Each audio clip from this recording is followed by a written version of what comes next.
चलिए, आज आपको एक ऐसी प्राचीन गाथा की दुनिया में ले चलते हैं जहां वफादारी और धोखा दोनों एक ही सिक्के के दो पहलू हैं। ये कहानी है करनी का फल की, एक कहानी राजा के अभिमान की, एक मंत्री की सालों से दबी हुई महत्वाकांक्षा की और उस इंसाफ की जो देर सवेर अपना रास्ता ढूंढी लेता है। सोचिए जरा, सत्ता का नशा, सिंहासन की चाह, ये चीजें किसी इंसान को किस हद तक गिरा सकती हैं? यही वो सवाल है जो इस पूरी कहानी की जड़ में है। ये हमें उस आग तक ले जाता है जो किसी को या तो महान बना देती है या फिर उसके ही भरोसे को जलाकर राख कर देती है। तो हमारी कहानी के दो मुख्य किरदार हैं, एक महान और प्रजा का प्यारा राजा और दूसरा उनका सबसे भरोसेमंद मंत्री जो हर पल उनकी परछाई की तरह उनके साथ रहता था। लेकिन अक्सर परछाइयां ही सबसे गहरे राज छिपाए रखती हैं। विराटनगर के राजा थे चंद्र प्रताप। लोग उन्हें भगवान की तरह पूजते थे और उनके सबसे खास थे मंत्री शीशपाल, जिनकी सलाह के बिना राजा एक कदम भी नहीं उठाते थे। देखने में तो उनका रिश्ता भरोसे की एक बहुत मजबूत दीवार जैसा लगता था, पर उस दीवार में एक बहुत बारीक दरार थी, एक ऐसी दरार जिसे सिर्फ शीशपाल की नजरें देख सकती थीं, सिंहासन के लालच की दरार। इस कहानी के बीच में एक बहुत ही प्राचीन और खतरनाक विद्या है, पराकाया प्रवेश, यानी अपनी आत्मा को अपने शरीर से निकालकर किसी दूसरे जीव के शरीर में डाल देना। सुनने में यह बहुत बड़ी शक्ति लगती है ना? लेकिन इसकी एक बहुत भयानक कीमत है। जिस पल आत्मा शरीर छोड़ती है, आपका अपना शरीर एक खाली बेजान बर्तन की तरह हो जाता है, पूरी तरह से असुरक्षित, किसी भी दूसरी आत्मा के लिए एक खुला दरवाजा। अब कहानी में किस्मत एक ऐसा मोड़ लेकर आती है जहां राजा की दया और उनका घमंड आमने सामने आ जाते हैं, और इस परीक्षा का जरिया बनता है एक मरा हुआ सांप जो दो जिंदगियों को हमेशा हमेशा के लिए बदलने वाला था। एक दिन की बात है, राजा चंद्र प्रताप और मंत्री शीशपाल जंगल के रास्ते से गुजर रहे थे। तभी उनकी नजर सड़क पर पड़े एक विशाल मरे हुए नाग पर पड़ी। उसकी चमक फीकी पड़ चुकी थी, पर उसकी शान अब भी वैसी ही थी। इस नजारे को देखकर दयालु राजा का दिल पिघल गया। राजा ने उसे दोबारा जिंदा करने के लिए अपनी सिद्धा संजीवनी विद्या का इस्तेमाल किया, लेकिन मंत्र ने काम नहीं किया। और बस इसी एक पल में शीशपाल ने अपना पहला पासा फेंका। उसने सीधे राजा के अभिमान पर चोट की और बड़ी मासूमियत से कहा, आपका मंत्र तो काम नहीं कर रहा महाराज। कहीं ऐसा तो नहीं कि आपके गुरु की शिक्षा में ही कोई खोट हो? गुरु का अपमान ये राजा के लिए बर्दाश्त से बाहर था। शीशपाल के शब्द तीर की तरह चुभ गए। गुस्से और अभिमान में उन्होंने एक ऐसा फैसला लिया जो सब कुछ बदलने वाला था। उन्होंने ऐलान किया, अगर संजीवनी से नहीं तो मैं परकाया प्रवेश से इसे जीवित करूंगा। मैं अपनी आत्मा इस नाग के शरीर में डालकर साबित करूंगा कि मेरे गुरु का ज्ञान सच्चा है।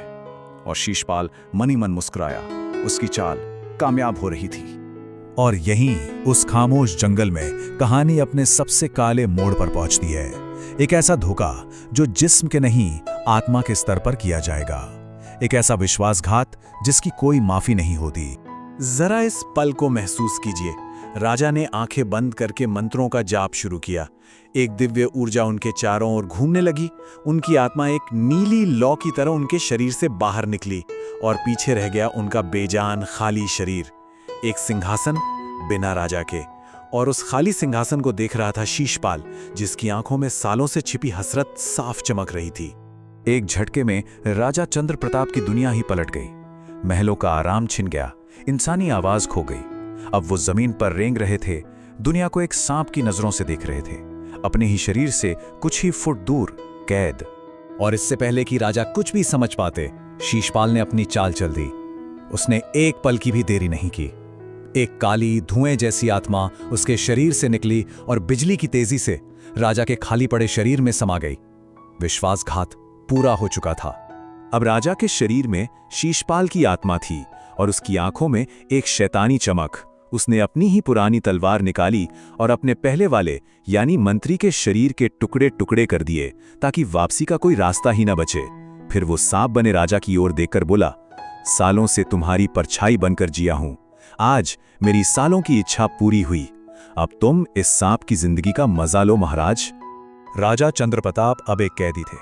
अपने ही दोस्त के हाथों अपने ही शरीर से बाहर निकाल दिए गए। उनका राज, उनकी रानी, उनकी आवाज सब कुछ उस धोखेबाज ने छीन लिया था, जो अब उनकी जगह सिंहासन पर बैठने वाला था।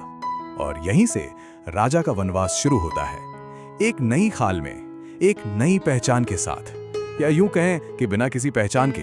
अब ये लड़ाई सिर्फ अपने वजूद को बचाने की थी। सांप के रूप में अपनी पूरी बेबसी के साथ राजा ने किसी तरह अपनी रानी को आने वाले खतरे के बारे में चेताया। फिर मौत से बचने के लिए उन्होंने अपनी आत्मा एक घायल तोते के शरीर में डाल दी। लेकिन उनकी किस्मत देखिए, आजादी की जगह उन्हें एक शिकारी का पिंजरा मिला, जो उन्हें एक अनजान राज्य में ले गया। दूसरी तरफ रानी भी भयानक मुश्किलों से गुजरी। नर भक्षियों के चंगुल से लेकर तूफानी समंदर तक उन्होंने हर पल मौत को बहुत करीब से देखा। लेकिन शायद किस्मत कहें या उनके प्यार की ताकत, वो भी उसी राज्य में पहुंच गईं जहां उनके पति एक तोते के रूप में कैद थे। जब किस्मत राजा और रानी को दोबारा मिलाती है तो आंसुओं की जगह एक योजना ले लेती है, एक ऐसी शाही चाल जो दुश्मन को उसी के सबसे बड़े हथियार यानी उसके घमंड से ही मात देगी।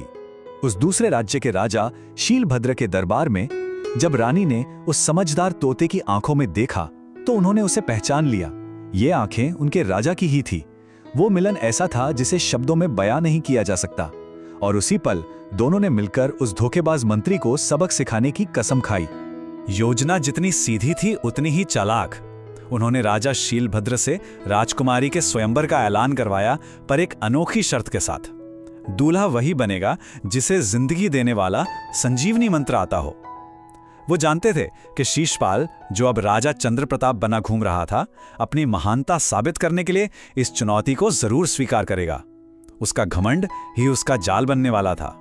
और अब कहानी अपने आखिरी पड़ाव पर है, जहां कर्मों का हिसाब किताब होना है। जाल बिछ चुका है और शिकारी अब खुद शिकार बनने वाला है। न्याय का वक्त आ चुका था। स्वयंवर में अपने घमंड में चूर शीशपाल आया। जब एक मरी हुई मुर्गी को जिंदा करने की चुनौती दी गई तो वो अपनी शक्ति दिखाने के लिए सबसे आगे आया। जैसे ही उसकी आत्मा ने राजा के शरीर को छोड़ा और मुर्गी में प्रवेश किया, बस उसी पल तोते के रूप में इंतजार कर रहे राजा चंद्रप्रताप ने झपट्टा मारा और अपनी आत्मा को उसके असली घर, अपने शरीर में वापस डाल दिया। और इस तरह न्याय का चक्र पूरा हुआ। राजा चंद्रप्रताप को उनका शरीर, उनका सम्मान और उनका राज्य वापस मिल गया। और वो धोखेबाज मंत्री शीशपाल, वो हमेशा हमेशा के लिए एक मुर्गी के शरीर में कैद होकर रह गया। उसने जो बोया था वही काटा। उसे अपनी करनी का फल मिल चुका था। तो ये कहानी हमें एक बहुत गहरे सवाल के साथ छोड़ जाती है। क्या हमारी किस्मत सितारों में लिखी होती है, या फिर हम उसे अपने कर्मों से, अपनी नीयत से और अपने फैसलों से हर रोज खुद लिखते हैं? इस पर सोचिएगा जरूर।